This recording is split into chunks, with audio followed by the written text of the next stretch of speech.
গোলাঘাটৰ খুমটাই যোগীবেৰী বিলত গাঁৱৰ ৰাইজে পালন কৰিলে গৰু বিহু। বহু অপেক্ষাৰ অন্ত পেলাই অসমীয়াৰ পদূলিত এতিয়া বহাগৰ পদধনি। অসমীয়াৰ গা মন এতিয়া হাতখন। প্ৰাণৰ ৰঙালী বিহু আদৰিবলৈ সকলো ফালৰ পৰা সাজু হৈ উঠিছে চহা অসমীয়া ৰাইজ। আজি অসমীয়াৰ বাপতি সাহোন বহাগ বিহুৰ গৰু বিহু। পৰম্পৰাগত নিয়ম অনুসৰি আজি পুৱাই গৰু বিহু পালন কৰিছে প্ৰত্যেকজন অসমীয়াই। গোলাঘাটৰ খুমটাই যোগীবেৰীত গৰু বিহু পালন কৰিলে গাঁওবাসীয়ে। সমূহীয়াকৈ গাঁৱৰ ৰাইজে পুৱাই নিজা গৰুকেইটাক লৈ আহে যোগীবাৰী বিললৈ। মাহ হালধিৰে গৰুক নোৱাই ধুৱাই শ্ৰীবৃদ্ধি কামনা কৰিছে প্ৰত্যেকজন গৃহস্থই। যোগীবাৰী গাঁৱৰ ৰাইজৰ লগতে নিজা গৰুজনী লৈ মাহ হালধিৰে নোৱাই ধুৱাই খুমটাই সমষ্টিৰ বিধায়ক মৃণাল শইকীয়াই। আজিৰ বিহুৰ দিনটোতে গোলাঘাটৰ খুমটাই যোগীবাৰী গাঁৱৰ পৰাই অসমবাসীক বহাগ বিহুৰ শুভেচ্ছা জনালে বিধায়ক মৃণাল শইকীয়াই।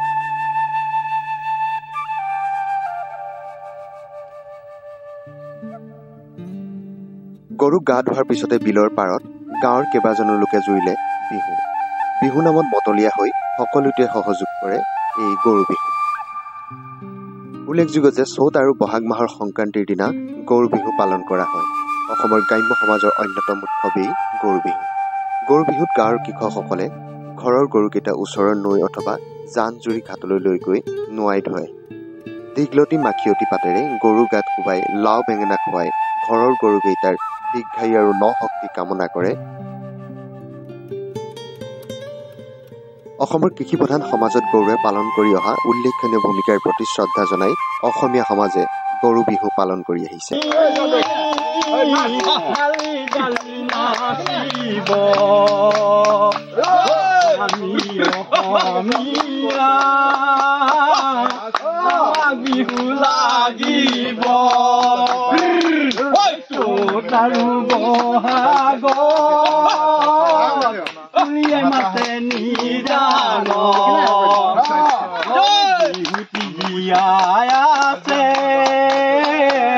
অসমীয়া সমাজ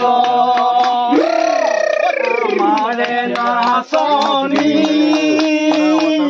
হালি জালি নাচিব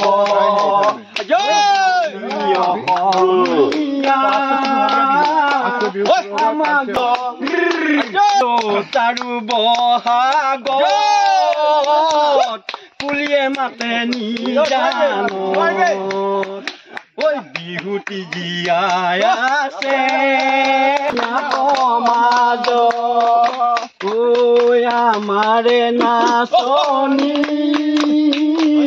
হালি জালি নাচিব ঐ আমি অসমীয়া আমাক বিহু লাগিব। হয়, আজি গৰু বিহু আমাৰ পৰম্পৰা যে বহাগ বিহুৰ আগদিনাখন গৰু বিহু হিচাপে পালন কৰা হয়। আৰু এই গৰু বিহুতে সকলো ৰাইজে গৰুক গা ধুৱায়। আৰু এটা সময় আছিল যে পথাৰত পানীত গা ধুৱায়, কিন্তু লাহে লাহে বহাগৰ দিনটোত পথাৰত পানী আজিকালি জমা নহয়, বৰষুণ পলমকৈ আহে। আমাৰ গৰুও কম, আজিকালি হালোৱা গৰুটো নাথাকে। আজিকালি সকলোফালে ট্ৰেক্টৰ হ'ল, সকলোৰে দুই এজনী গাই গৰু থাকে। আমাৰো দুই চাৰিজনৰ যাৰ যাৰ গাই গৰু আছে, মোৰো গাই গৰু আছে, সকলোলৈ ওলাই আহিছে আৰু এই পৰম্পৰাটো আমি ৰক্ষা কৰিছোঁ। আজি নতুন বছৰ, আজি প্ৰথমতে বহাগ বিহু তথা অসমীয়া নতুন বছৰৰ শুভেচ্ছা জ্ঞাপন কৰিছোঁ। আশা ৰাখিছোঁ যে অসমখন আগুৱাই যাব, শান্তি সম্প্ৰীতিৰে উন্নয়নেৰে ভৰি পৰিব আৰু সকলোৰে কুশল হ'ব।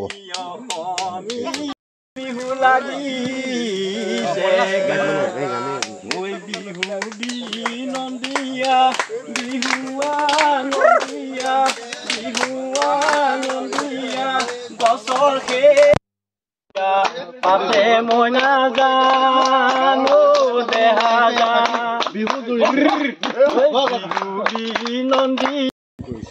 আজি এই যোগীবাৰী বিলত আমি আমাৰ স্থানীয় MLA তাৰমানে বিধায়ক মৃণাল শইকীয়াৰ লগত লগ লাগি আমি গৰু গা ধুৱাইছোঁ।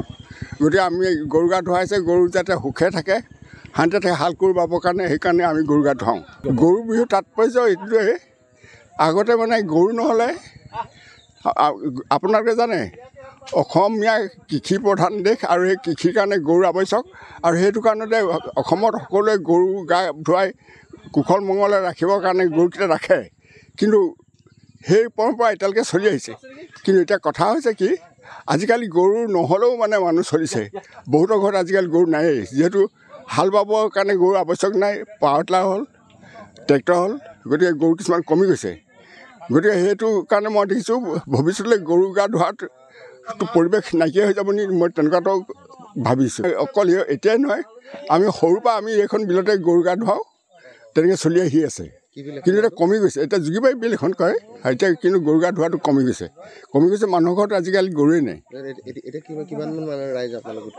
আমাৰ এতিয়া 20-25 ঘৰ মানে ইয়াত গা ধুৱাইছেহি